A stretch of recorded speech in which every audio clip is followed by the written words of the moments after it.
आज के इस सेशन में ठगी से संबंधित कुछ विशेष चर्चाएं हम लोग करेंगे और जो आजकल साइबर क्राइम का क्राइटेरिया बहुत ज़्यादा बढ़ता जा रहा है। साइबर क्राइम के चलते बहुत सारी मतलब धोखाधड़ी की जा रही, लोगों के साथ फ्रॉड किया जा रहा है, स्कैम किया जा रहा है।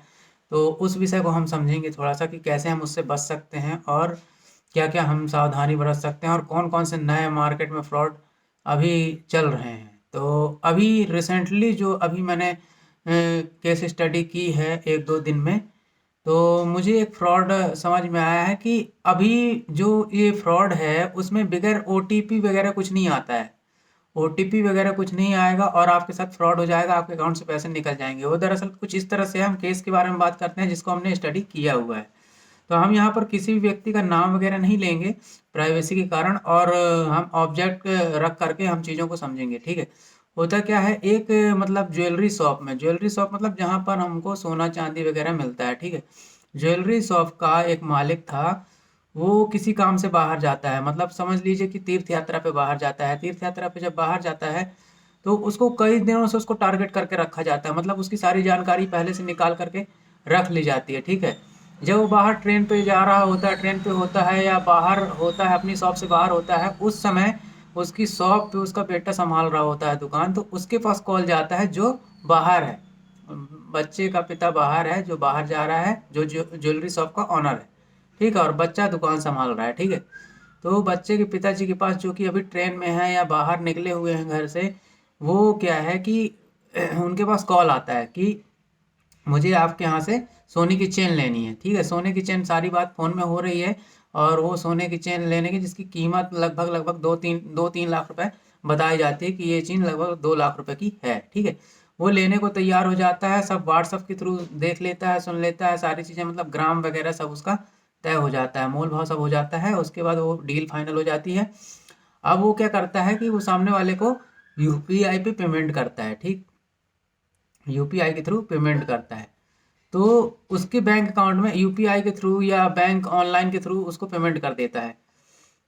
तो उसके मोबाइल पे मैसेज आता है कि भाई आपके अकाउंट में क्रेडिट हुए हैं पैसे, 2 लाख रुपए, ठीक। तो वो जो दुकान का ऑनर है वो मैसेज देख करके कि भाई मेरे पास क्रेडिट हुआ है 2 लाख रुपए, वो उसकी ज़्यादा जांच नहीं करता, मैसेज को क्रॉस वेरीफाई नहीं करता, और बस वो मैसेज से ही कन्विंस हो जाता है कि हाँ 2 लाख रुपए मेरे पास आ गए हैं। और फ़ोन करके अपने बेटे को बोल देता है कि ये वाली चेन पैक करके इसको डिलीवरी करवा दो।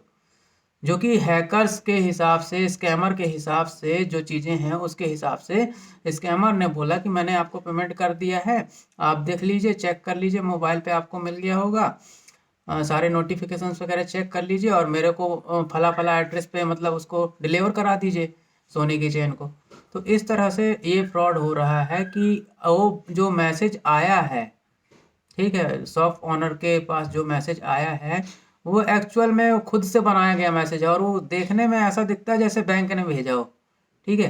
तो चीज़ों को मतलब इतने अच्छे से स्क्रीनशॉट तक जो स्कैमर होते हैं, जैसे फ़ोन पे वगैरह, गूगल पे वगैरह का अगर वो स्क्रीनशॉट भेजते हैं तो वो भी वो बना करके रखे हुए होते हैं, ठीक है। बना करके भेज देते हैं जो सेम उसी तरह का दिखता है जैसा हम लोग यूज़ करते हैं, जैसे हम लोगों को दिखता है ओरिजिनल, ठीक है।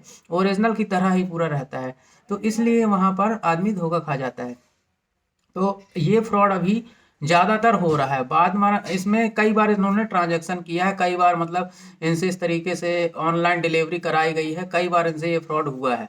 तो बहुत बड़े धनराशि का यहाँ पर फ्रॉड कर लिए हैं यहाँ पर।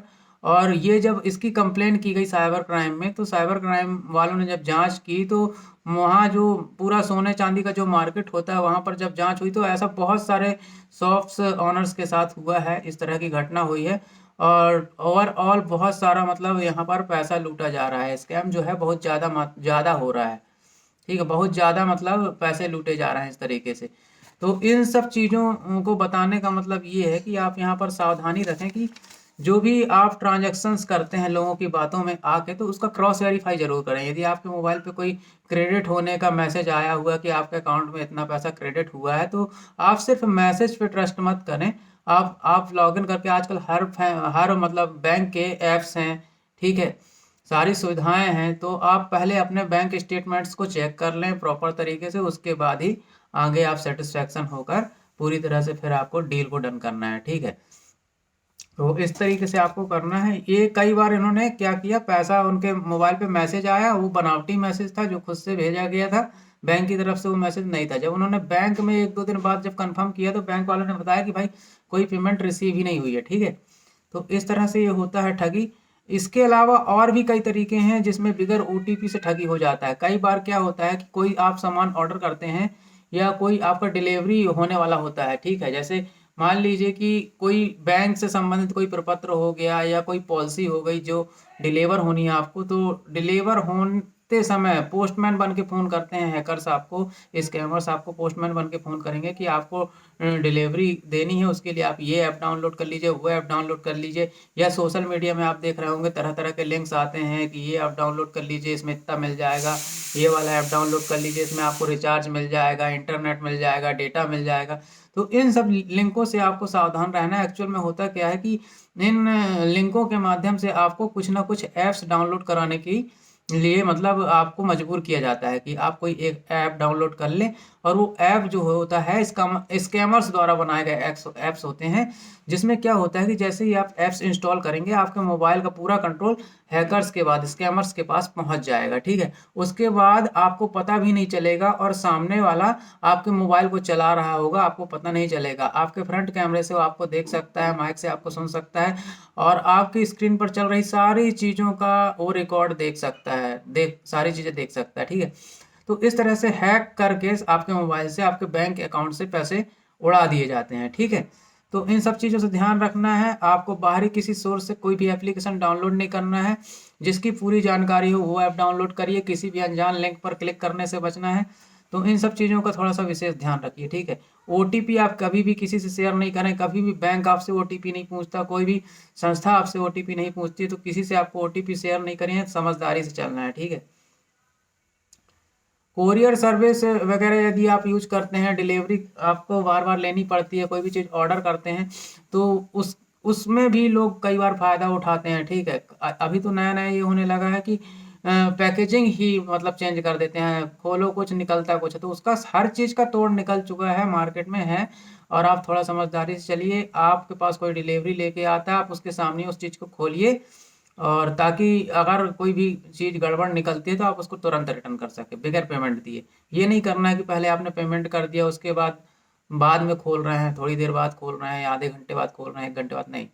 तो ये सब चीज़ें चल रही हैं, जो डिजिटल फ्रॉड हो रहे हैं, साइबर क्राइम हो रहे हैं, इन सब चीज़ों से बचने के ये उपाय हैं कुछ। तो यहाँ पर आपको सावधानी बरतना है। कोरियर से कोई भी चीज़ आ रही है, अभी रिसेंटली एक मेरे को फ्रॉड पता चला था कि एक व्यक्ति ने पॉलिसी कराई हुई थी श्रीराम लाइफ इंश्योरेंस की। तो उसमें क्या हुआ था कि वो पॉलिसी बॉन्ड के थ्रू डिलीवरी होनी थी, तो किसी ने उसका बेनिफिट उठा लिया कि किसी को पता चल गया था कि इसकी मतलब पॉलिसी डिलीवरी होने वाली है, तो वो हैकर स्कैमर जो था पॉलिसी का प्रलोभन दे करके पहले उसके मोबाइल में एक ऐप डाउनलोड कराता है कि आपको आपका जो पॉलिसी बॉन्ड है, आप एक ऐप डाउनलोड कर लीजिए, उसमें आप अपने पॉलिसी बॉन्ड को ट्रेस कर सकते हैं और आपको आपका पॉलिसी बॉन्ड घर में डिलीवर हो जाएगा। तो वो क्या है, नया व्यक्ति था, उसको ज़्यादा ज्ञान व्यान नहीं था, तो उसने क्या ऐप डाउनलोड किया और मोबाइल हैक हो गया, उसके बाद उसके अकाउंट से पैसे निकल गए। तो इस तरह का आपको नहीं करना है, बहुत ही सूझबूझ के साथ चलना है। कोई भी अब डिलीवरी करने के लिए कौन सा ऐप डाउनलोड करोगे भाई, ऐसा कौन करता है ना। तो थोड़ा सा सावधान रहें। डिलीवरी वाली यूपीआई से संबंधित फ्रॉड होते हैं, ठीक है। किसी ने सामने वाले ने आपको जानबूझकर पैसे भेज दिए, ठीक है। अब जैसे अभी एक फ्रॉड हमको पता चला था, उसमें क्या हुआ था कि एक व्यक्ति किसी का मतलब फ़ोन जो ट्रू कॉलर होता है, ट्रू कॉलर से नाम ये लोग वेरीफाई कर लेते हैं किसी भी नंबर का कि हाँ ये इस व्यक्ति का नाम ये है। अब वो ट्रू कॉलर से नाम पता करने के बाद उसका ताऊ चाचा दादा बन के फ़ोन करते हैं लोग और बोलते हैं कि मेरे को कुछ प्रॉब्लम है, आप थोड़ी मेरी मदद कर दीजिए, ऐसा करके। तो पूछते हैं क्या आपकी प्रॉब्लम है, क्या मदद कर दें। तो वो अपनी प्रॉब्लम बताते हैं कि मुझे दरअसल एक पेमेंट ट्रांसफ़र करना है और वो यूपीआई के थ्रू हो नहीं रहा है, मेरे यूपीआई के थ्रू हो नहीं रहा है। तो मैं आपको मतलब भेज देता हूँ पैसे, ऑनलाइन ऑनलाइन मैं आपको पैसे भेज देता हूँ और आप उसको यूपीआई से अगले व्यक्ति को दे दीजिए जिसको देना है, जिसको मैं नहीं भेज पा रहा हूँ, मेरे में कुछ प्रॉब्लम है और नहीं हो पा रहा है, ऐसा कुछ करके कुछ भी बातों को घुमा फिरा करके वो थोड़ा सा मदद मांगते हैं अपने, उसके रिलेटिव्स बन के, उसके रिश्तेदार बन के, या कुछ भी मित्र सखा बन करके इस तरह से हेल्प मांगते हैं। और क्या होता है कि वो जैसे 3,000 रुपये की बात हो रही कि 3,000 रुपये वो भेजना चाहता है यूपीआई के थ्रू, लेकिन यूपीआई उसमें अवेलेबल नहीं है या नहीं चल रहा है, कुछ भी ऐसा है, तो वो हेल्प मांग रहा है कि आप मैं आपको सेंड कर देता हूँ, आप उनको सेंड कर दीजिए। तो इन सब चीज़ों में क्या है, वो राजी हो जाते हैं व्यक्ति जो टारगेट है, ठीक है, राजी हो जाता है। तो उसके अकाउंट में वो बोलता है भाई यहाँ तो पैसा लेना है ना पहले, फिर बाद में देना है। तो ये चीज़ के ध्यान में रख करके वो क्या है, इस जाल में फंस जाता है। तो 3,000 रुपये वो भेजता है जब, तो वो सिर्फ मैसेज भेजता है, ना कि अकाउंट में क्रेडिट होता है पैसा। और क्या होता है कि 3,000 की जगह वो एक जीरो और बढ़ा देता है, तो 30,000 का अमाउंट हो जाता है, ठीक है। और उसके मोबाइल में जो टारगेट है, उसके मोबाइल पे मैसेज आता है कि आपके पास ये पैसे भेजे गए हैं, 30,000 रुपये आपके अकाउंट में क्रेडिट हुआ है, ठीक है। मैसेज वो खुद का बनाया हुआ मैसेज होता है, लेकिन देखने में ऐसा लगता है जैसे वो मैसेज बैंक से आया हो, ठीक है। तो ये भी फ्रॉड बहुत ज़्यादा हो रहा है, इस चीज़ से भी आप सावधान रहिए। तो जब 30,000 रुपये उसने देखा तो बोला 3,000 बोल करके 30,000 भेज दिया। तो फिर वापस फ़ोन भी करता है वो कि भैया वो गलती से एक जीरो बढ़ गया है, तो 30,000 रुपये आपके पास आ गया है। अब आप एक काम करिए कि 3,000 रुपये आप उसको सेंड कर दीजिए जिसको हमको भेजना है, और बाकी 27,000 रुपये आप मुझे वापस भेज दीजिए, क्योंकि ये गलती से एक जीरो ज़्यादा लग गया था तो जल्द हो गया है। लेकिन कई बार लोग क्या है, ध्यान नहीं देते हैं कि ये सिर्फ मैसेज है जो कि फेक है ना। ये जो मैसेज है ये फेक है, और रियल जो वो क्रॉस वेरीफाई नहीं करते कि सच में मेरे अकाउंट में पैसे क्रेडिट हुए हैं या नहीं हुए हैं। तो इस कंडीशंस में क्या होता है, वो वहाँ भी 3,000 भेजता है और वहाँ भी 27,000 भेज देता है, तो 30,000 रुपये का लॉस उसको हो जाता है। यहाँ 30,000 रुपये का स्कैम उसके साथ हो जाता है। तो इस तरह से बहुत ज़्यादा स्कैम हो रहे हैं। सबसे ज़्यादा अभी मोबाइल में ओटीपी के थ्रू, केवाईसी का बहाना करके, ठीक है, आपका फ़ोन हैक कर लिया जाता है। तो ये तरह तरह की चीज़ें होती हैं। बहुत सारे अननोन कॉल्स आ रहे हैं इस समय लोगों के पास।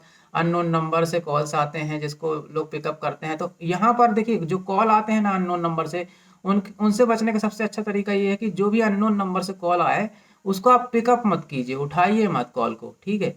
अगर अननोन नंबर से कॉल आ रहा है तो उसको उठाइए मत कॉल को, और जब वो कॉल कट जाए, डिस्कनेक्ट हो जाए, उसके बाद आप उसको रिटर्न लगाइए फ़ोन। यदि वो फेक होगा या कुछ भी ऐसा फ्रॉड या स्कैमर वगैरह होगा, तो ज़्यादातर केस में ये देखा गया है कि वो नंबर या तो बंद बताएगा या बिजी बताएगा, ठीक है। और यदि जेन्युइन होगा तो वो कॉल लगेगा, आपका बात भी होगी, ठीक है। तो ये चीज़ सबसे ज़्यादा होती है। दिन भर में 5 से 7 फ़ोन आ जाते हैं दिन भर में ऐसे, जो फेक या स्कैमर्स के होते हैं। आजकल ज़्यादातर ये हो रहा है, ठीक है। केवाईसी से संबंधित बहाना लेकर लोग फ्रॉड करते हैं कि आपका केवाईसी कराना है, आधार कार्ड का केवाईसी। आधार कार्ड का केवाईसी कराने के लिए डायरेक्ट फ़ोन आपको नहीं करता है यूआईडीएआई, ठीक है ना, या कोई भी संस्था या बैंक कभी नहीं पूछती है कि आप डेबिट कार्ड आपका लॉक हो गया है, इसको अनलॉक करा लो, ये करा लो, वो करा लो, ओटीपी शेयर कर दो। ये सब चीज़ें नहीं होती है, ठीक है। डेबिट कार्ड, क्रेडिट कार्ड और केवाईसी से संबंधित बैंक का केवाईसी करना, ये करना, तो इन सब चीज़ों को आप बैंक जाकर फेस टू फेस करिए।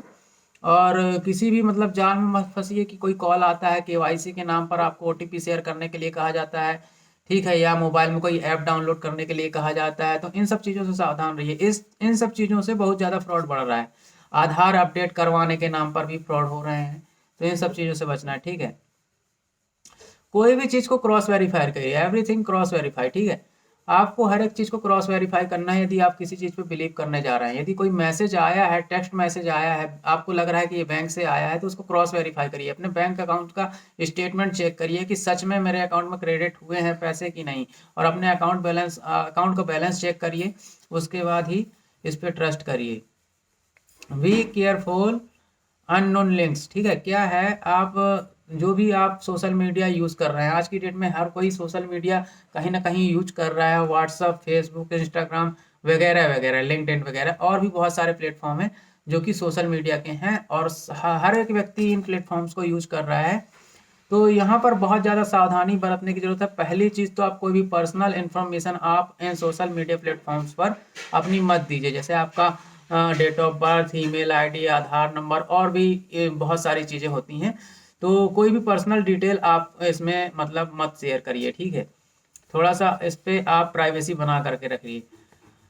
अननोन लिंक्स मतलब जो भी अनजान लिंक्स होते हैं, व्हाट्सएप पे आते हैं, फेसबुक पे आते हैं, इंस्टाग्राम पे आते हैं, किसी भी लिंक पर जिसको आप ना जान रहे हैं, पहचान रहे हैं, ना समझ रहे हैं, तो ऐसे किसी भी लिंक पर क्लिक करने से बचें, क्योंकि लिंक करते ही आपकी डिवाइसों को हैक कर लिया जाता है और कुछ भी हो सकता है। ठीक है, तो किसी भी अननोन लिंक्स पर क्लिक ना करें। ठीक है, आउटडोर ऐप्स को डाउनलोड करने से बचें, उसका यूज करने से बचें, किसी भी ट्रस्टेड ऐप का यूज करने से, अनट्रस्टेड ऐप का यूज करने से बचें।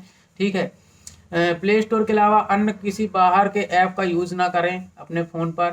ठीक है, और जिस ऐप के बारे में आपको जानकारी हो उस ऐप को अच्छे से यूज करना, जिसमें प्राइवेसी वगैरह अच्छी हो, है ना, सेफ्टी और सिक्योरिटी का जिसमें आपका ख्याल रखा जाता हो, उस चीज़ को यूज करना है।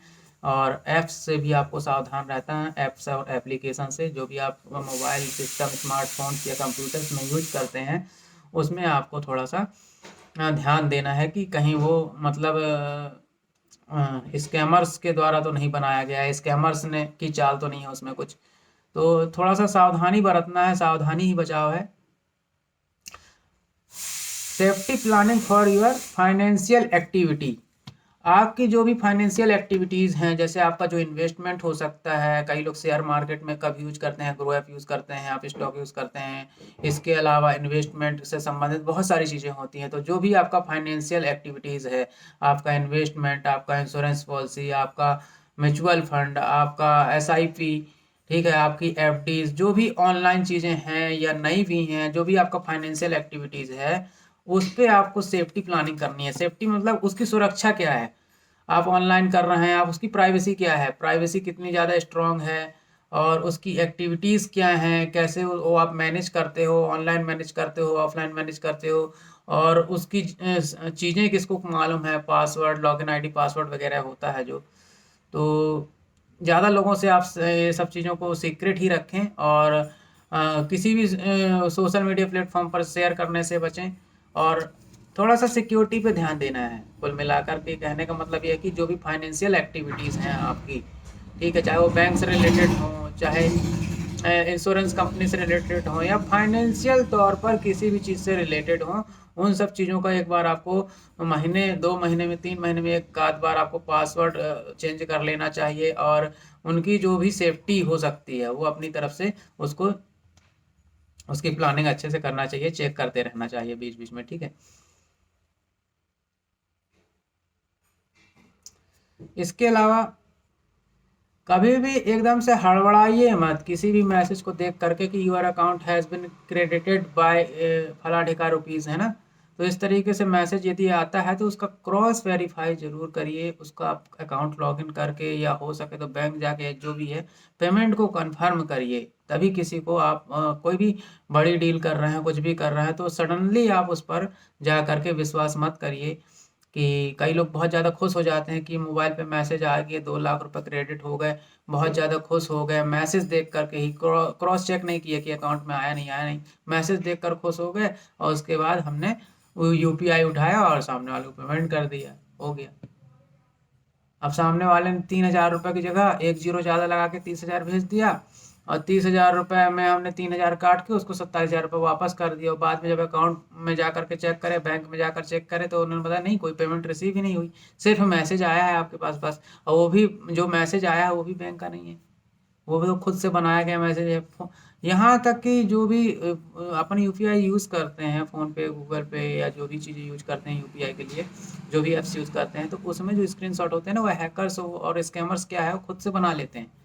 ठीक है, और बिल्कुल ओरिजिनल लगता है देखने में। तो इन सब चीज़ों से बहुत सावधान रहें। ये छोटा सा सेशन मेरे को थोड़ा ज़रूरी लगा कि लोगों को बताना चाहिए। हमारा इंस्टीट्यूट टुडे फाइनेंस और इन्वेस्टमेंट से संबंधित जानकारी मतलब हम लोग शेयर करते रहते हैं बीच बीच में जब टाइम मिलता है। तो ये थोड़ा सा ज़रूरी चीज़ लगी, इसलिए मुझे लगा कि ये लोगों को शेयर करनी चाहिए। Thank you very much.